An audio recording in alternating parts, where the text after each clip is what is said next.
चलिए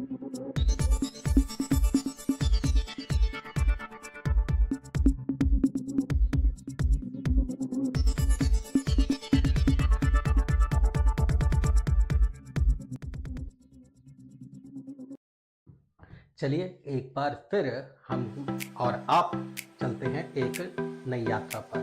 और आज की हमारी यात्रा दिल्ली की ही यात्रा रहेगी, क्योंकि हमने आपसे कहा था कि हम आपको नई नई जगहें दिखाएंगे, नई नई खोज करेंगे। तो आज की हमारी खोज जो है वो दिल्ली के एक ऐसे मंदिर की है जो आप जानते हुए भी अच्छी तरह से नहीं जानते। तो दिल्ली के इस शहादरा से मैं आपको लेकर चल रहा हूँ। कहाँ? झंडेवालान मंदिर। करोल बाग में स्थित ये झंडेवालान मंदिर अपने आप में बड़ा ही प्रसिद्ध है। और क्या खासियत है इस मंदिर की, वो भी आपको यात्रा के दौरान बताएंगे और बताएंगे कि यहाँ से ये यात्रा कैसे आपको करनी चाहिए। और दिल्ली वालों के लिए तो आसान है, लेकिन जो लोग दिल्ली से बाहर से आते हैं उन्हें बता दो कि ये यात्रा उनको दिल्ली रेलवे स्टेशन से बहुत नजदीक पड़ने वाली है।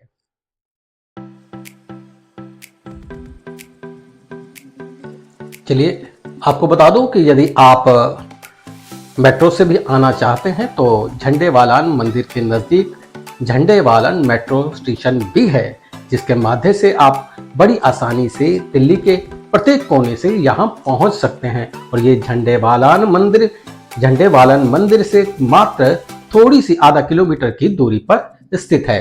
तो कैसे आपको सफ़र करना है ये आपको तय करना है, लेकिन मैं कॉमन मैन आज आपको यात्रा करा रहा हूं अपने क्षेत्र से। और देखिए हम चल पड़े हैं मां भगवती के दर्शन करने। मैं कॉमन मैन, मैंने जैसे आपको से पहले ही भी कहा है कि ये यात्रा कॉमन मैन की है, यानी कि सामान्य व्यक्तियों की यात्रा है। तो चलिए मैं अपने परिवार के साथ में चल दिया हूं। आज पहली बार हम लोग स्कूटी और बाइक का 2 पहिया वाहन का प्रयोग कर रहे हैं। ये यात्रा हमारी शहादरा से, और जहां आप देख रहे हैं मैं गुजर रहा हूं वेलकम मेट्रो स्टेशन के पास से। यदि आप भी अपने वाहन से जाना चाहते हैं तो निश्चित है कि करोल बाग आपको याद रखना होगा, क्योंकि झंडेवालान मंदिर करोल बाग में स्थित है। इसका इतिहास क्या है वो भी मैं आपको बताता रहूँगा, लेकिन पहले मैं आपको बता दूं कि हमारी यात्रा किस पथ पर होकर गुजरेगी। लेकिन उससे पहले बता दूं कि किसी ने कहा है कि देखिए जब हम यात्राएं करते हैं तो परेशानियां आती हैं, 2 कदम बढ़ाकर देख मंजिल तो मिल जाएगी, पर ऊंचा उठने की खातिर कुछ कठिनाइयां तो आएंगी। मत देख पथिक तू अपने पाँव के छाले, ये पाँव के छाले ही अमृत कुंड बन जाएंगे। तो ये जमुना जी आ गई और हमने जमुना पार करके अब हम पहुंच रहे हैं कश्मीरी गेट, यानी कि अंतर्राष्ट्रीय बस अड्डा कश्मीरी गेट। यहाँ से अलग अलग क्षेत्रों के लिए बसें मिलती है। इसके बाद में 30 हजारी पुल बंकज से होते हुए हम लोग करोल बाग के ईदगाह की ओर बढ़ना शुरू कर देंगे फिल्मिस्तान की तरफ से, और फिर पहुंच जाएंगे हम झंडेवालान मंदिर। और बीच बीच में मैं आपको सुंदर नज़ारे भी दिखाता रहूँगा। जैसे कि आप देख रहे हैं कि ये सुबह का समय है और ये है पुल बंगश का वो पुल जो 30 हजारी कोट के पास से आरंभ होता है और जो है भीड़ भाड़ के सारे इलाकों को पार करता हुआ ऊपर से ऊपर फिल्मिस्तान के पास उतर जाता है। ये अपने आप में महत्वपूर्ण पुल आज के समय में है, कारण किसी समय यहाँ पर इतना भयंकर जाम होता था कि 2-2, 4-4 घंटे भी हम फंस जाया करते थे। ये रेलवे लाइन है जिसके ऊपर से हम अभी गुजर रहे हैं। दिल्ली अपने आप में महत्वपूर्ण है क्योंकि भारत की राजधानी दिल्ली है। इसका सौंदर्य और इसका महत्वपूर्ण जमुना का किनारा अपने आप को और सुंदर बनाता है। चलिए सफ़र को आगे लेकर चल देते हैं और हम पहुंच चुके हैं माता झंडेवालान मंदिर में। और आप देख रहे होंगे कि इस समय मंदिर में बहुत भीड़ है। आपको बता दूं कि यह मंदिर भारत की राजधानी दिल्ली के करोल बाग के इलाके में है। थोड़ा सा इसका इतिहास भी आपको बता दूं कि ये एक प्राचीन मंदिर है जो कि 18वीं सदी का एक पुराना मंदिर है जिसे पुनः स्थापित किया गया है। और इस मंदिर का निर्माण लगभग 18वीं सदी में कहा जाता है। कहते हैं कि प्राचीन समय में यहाँ पर खुदाई में एक माँ भगवती की मूर्ति निकली थी जिसका हाथ टूटा हुआ था। ऐसे में उनका हाथ चांदी का बनाकर मंदिर की स्थापना की गई। आपको बता दूं कि ये जो दिल्ली का भौगोलिक क्षेत्र है और जिसे आप जानते होंगे, ये राजस्थान का लगता हुआ मरुभूमि है और ये अरावली पर्वतमाला श्रृंखला के अंतर्गत आता है। और अरावली पर्वत शिखरमाला मुख्य रूप से क्यों प्रसिद्ध है? यह दिल्ली को गर्मी से बचाती है और इसी श्रृंखला में यह मंदिर भी यहाँ स्थापित था। पूर्व काल में 18वीं शताब्दी में यहाँ घने जंगल हुआ करते थे, लेकिन कहते हैं कि इस जगह पर खुदाई में शक्ति देवी का एक सुंदर प्रतिमा प्राप्त हुई थी। आपको बता दूं कि यहाँ आज के समय में ये मीडिया का प्रभारी हैं सब, जिन्होंने हमें मीडिया का आई कार्ड दिया और विशेष रूप से एक व्यक्ति को नियुक्त किया गया हमारे साथ में मंदिर के दर्शन और सारी रूपरेखा को दिखाने के लिए। यहाँ की सबसे बड़ी व्यवस्था ये रही कि यहाँ पर कितनी भी भीड़ क्यों ना हो जाए, किसी प्रकार की कोई परेशानी कभी नहीं आती। पूरा स्टाफ, विशेष रूप से सेवादार जो हैं, अपने तन मन से यहाँ सेवा करते हुए नजर आते हैं। यहाँ पर किसी भी प्रकार की अव्यवस्था कभी नहीं देखी जा सकती। बोलिए जय माता दी। कहते हैं ना कि माँ भवानी निश्चित आप सबको कल्याण पथ पर लेकर जाएगी। मैं बता दूं कि हम लोग मीडिया प्रभारी को साथ लेकर ही अंदर झंडेवालन मंदिर प्रवेश कर सके। वैसे तो भीड़ इतनी थी कि अगर हम लाइन के माथे से चलते तो शायद 3 से 4 घंटे भी लग सकते थे। और मीडिया प्रभारी हमें ले चल रहे हैं अंदर की ओर। यह माँ भवानी का सुंदर दरबार है और यह दरबार अपने आप में भव्य है। आपने देखा, मैंने बताया कि इन दिनों नवरात्रे 2025 चल रहे हैं, भीड़ पुरजोर पर है। और जब हमने ये कार्यक्रम बनाया था उस दिन 7वां नवरात्रा था, तो निश्चित है कि क्षेत्र की जनता और बाहर की जनता भी उमड़ कर पड़ती है। आपने देखा होगा ये सभी वो लोग हैं जो अपने काम धंधे को छोड़कर केवल और केवल माँ भगवती के चरणों में समर्पित होने आए हैं और सेवा करने वाले भी आए हुए हैं। और आप देख रहे हैं कि ये भीड़ अपना सारा समय छोड़कर माँ भगवती के दर्शनों के लिए लालायित है। और झंडेवाला मंदिर अपने आप में प्रसिद्ध है। मैंने बताया कि ये 18वीं शताब्दी से निर्मित मंदिर है। और इस मंदिर का पूर्व नाम क्या था, आप मुझे लिखकर बता सकते हैं? चलिए मैं आपसे पूछता हूँ कि इसका एक नाम और भी है। जी हाँ, इसका पूर्व नाम है गुफा वाली माता। कहते हैं कि जब ये मंदिर बनाया गया तो इस पर बड़े बड़े झंडे लगा दिए गए, तब से इसका नाम झंडेवालन के नाम से प्रसिद्ध हो गया, क्योंकि इस मंदिर के झंडे बड़ी दूर दूर से दिखाई देते थे। तो इतिहास में इसके बारे में अनंत कहानियां हैं, लेकिन धीरे धीरे आपको सब चीज़ बताऊंगा। मैंने बताया कि मूर्ति के टूटे हुए हाथ को चांदी का हाथ लगाकर गुफा में स्थापित कर दिया गया था। पूर्व काल में ये जो क्षेत्र था ये जंगल क्षेत्र था और रिज एरिया होने की वजह से यहाँ गुफाएं भी थी, झरने भी थे। वहीं पर एक झरने के पास में माँ भगवती की एक प्रतिमा निकली थी, जहाँ पर पुनः दोबारा से मंदिर की स्थापना की गई।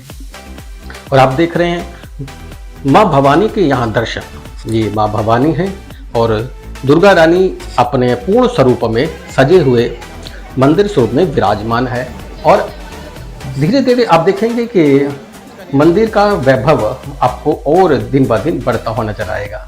यह मंदिर एक ट्रस्ट के माध्यम से चल रहा है और इसमें आप देखेंगे कि सेवादारों की कोई कमी नहीं है। बहनें, भाई सभी मिलकर यहाँ पर सेवा करते नजर आते हैं। सबका अपना ड्रेस कोड है। यहाँ महिलाएं पिंक कलर के कपड़ों में नजर आती हैं और सेवादार व्हाइट कलर के कुर्ता पजामा में आपको दिखाई देंगे। और आपने देखा होगा जो मीडिया प्रभारी मेरे साथ आए उन्होंने भी व्हाइट यानी कि सफेद रंग के कपड़े पहन रखे थे। और माँ भवानी के दर्शन करते रहिएगा, मुझे बताते रहिएगा कैसा लग रहा है आपको। देखिए ये बहन जी कितने प्रेम से लोगों को दर्शन करा रही हैं। ये है माँ भवानी के इतने साफ दर्शन आपको कहीं नहीं मिलेंगे। मैं धन्यवाद करता हूँ वहाँ के सभी सेवादारों का जिन्होंने इस वीडियो को बेहतर बनाने के लिए हमारी मदद की। चलिए मैं आपको बता देता हूँ कि व्यवस्था आप देख रहे हैं, यहाँ की व्यवस्था चकोचांद है। और यहाँ तक कि पूरी तरह से भीड़ से भरा होने के बावजूद भी कहीं से कहीं तक भी आपको कहीं भागदौड़ या किसी प्रकार का धक्का मुक्का नहीं मिलने वाला है। सामान्य रूप से लाइन चलती हुई नजर आ रही है। सभी लोग बड़े ही प्रेम से लाइन में चलते हुए, जयकारा लगाते हुए, मां भवानी के दर्शन करते हुए आगे बढ़ रहे हैं।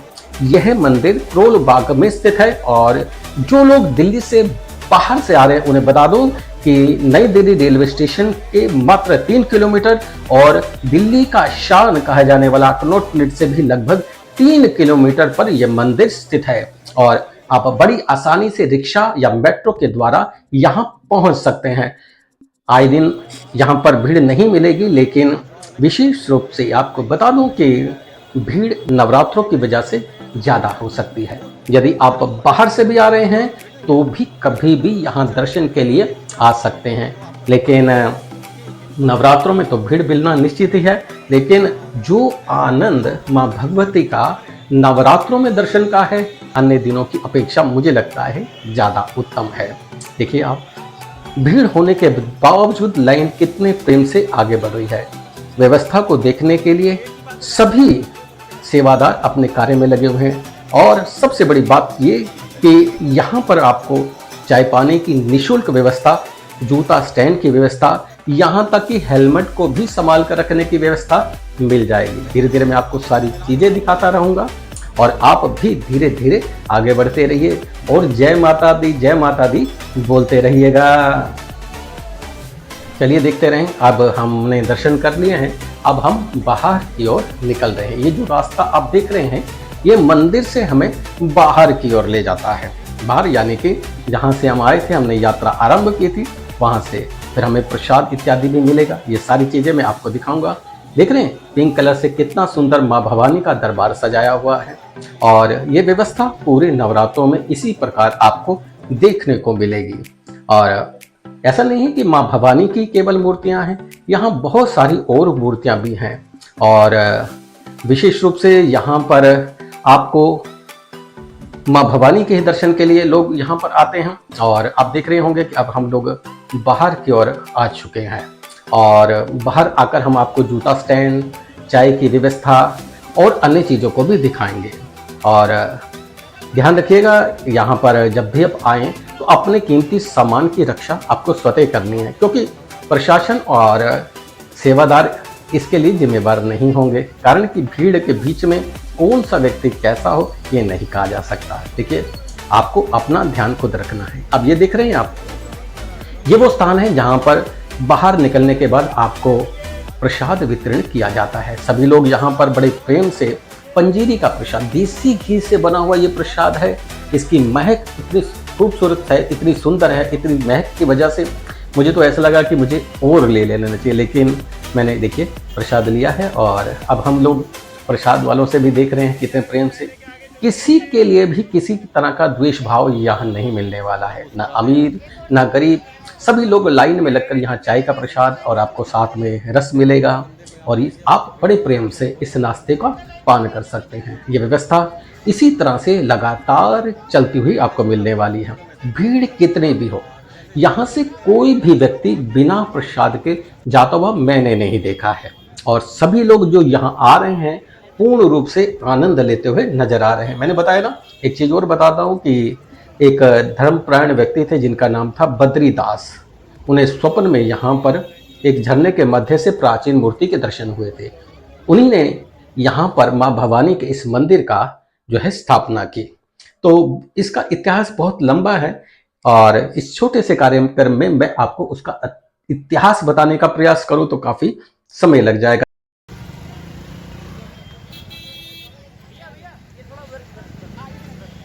जाना किधर है, रास्ता कौन सा है?